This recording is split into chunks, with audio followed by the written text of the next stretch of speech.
Alright, good evening, Facebook. It's your boy Billy the Kid Rogers here.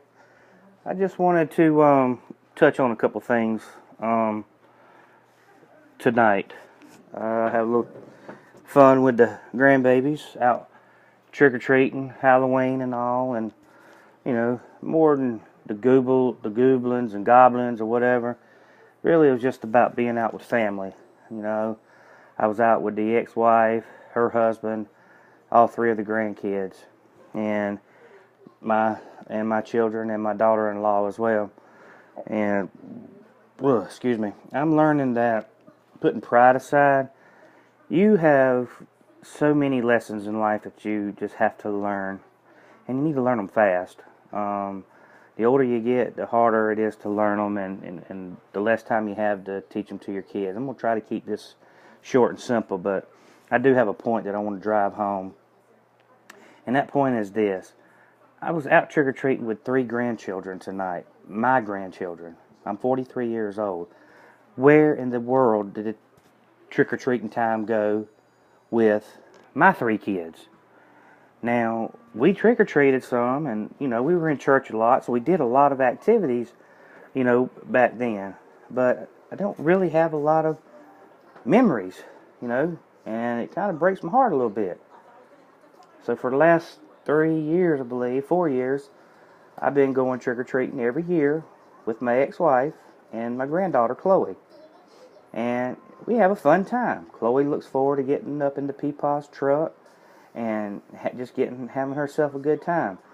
And that's what we do. I dress up every year as something crazy, and she likes to see my outfit. Now the other kids are expecting me over there, and everybody's making new friends. But I look back and I'm like, man, where was this time at with my kids? Did I just blow through it? I know we did some things, but was it about me and not about my kids? Because that's the way I feel. Now when I go out, I make it about my grandkids and their friends. And I want everybody to have a good time. You know what? It's the small things that we take for granted in this world so much. Even the Bible says the small foxes spoil the vine. I'm not trying to get preachy, but, it's not the giant predators that are coming in and tearing up the garden. It's just little small, stanky, sneaky foxes come in and night out that spoil things. And same thing with it in our lives. We allow the stupid things, the small things that should not even be a big deal, to really mess up our lives. I've been in the car business now probably on and off 10 or 12 years, and I really like it. I love the people I work with. I love the people I work for. I love the dealership that I work for. I love the Toyota brand. I work for a Toyota dealership here in Columbia. And, the particular job that I have right now, I do good. I make good money, and I'm okay. The Lord has blessed me and took care of me. And more importantly than that, I built good relationships with some of the men and some of the women there at work that I truly, truly love. We had one lady a few weeks ago, her brother passed away, and we truly grieved with her. I'd never met him, and I never knew him, but, I'm not even sure if she was that close to him, but still she grieved. And seeing my friend grieve, it made me grieve. I wanted to put my arms around her. I wanted to hug her. I wanted to tell her it was okay. I'm fixing to spend 10 hours in the office with her. I need to make her laugh. Her husband's a police officer, and he goes out and, and he has his job to do where he can't be in the same office with her. So I treat her like she's my little sister. I try to get her to laugh, and, I try to, just try to help her get through this in any way I could. I don't even know if it worked or whatever, but I tried. And that's really all any of us can do. These co-workers of mine, they're literally like my family. I would probably be more hurt if something happened to me and I died and they didn't show up to my funeral than I would be if, some of my own cousins and aunts and uncles didn't show up. It wouldn't bother me, but if some of my friends at work didn't show up, I'm going to come back and haunt their tails. But to make my point about some of the small things, and really this is the lesson that I want to teach, is you will absolutely be amazed at the small things, that how they can build up. I just want to give you an example.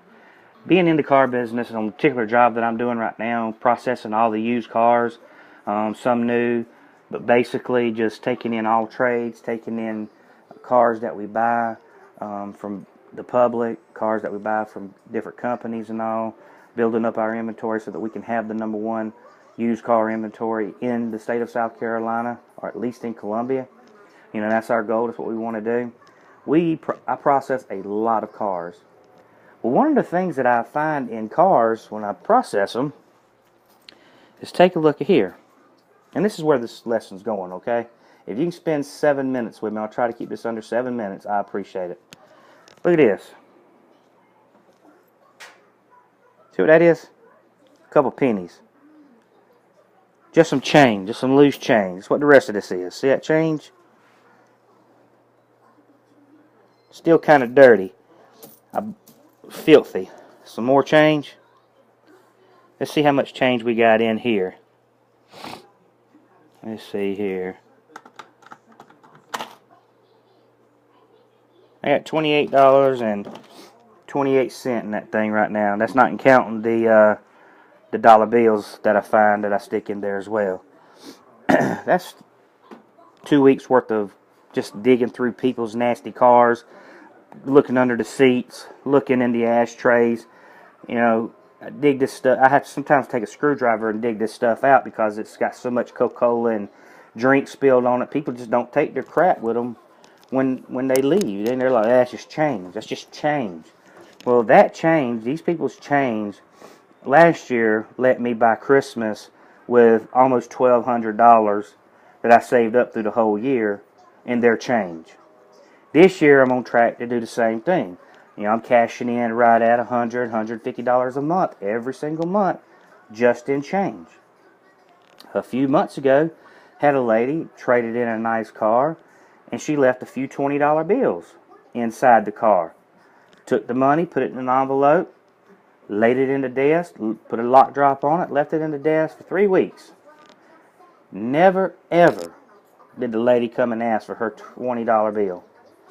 And come to find out, it was actually 3 $20 bills. It was $60 altogether. So that added to my collection. You know, people leave so many valuables in cars. They leave tools in their cars. They just don't care.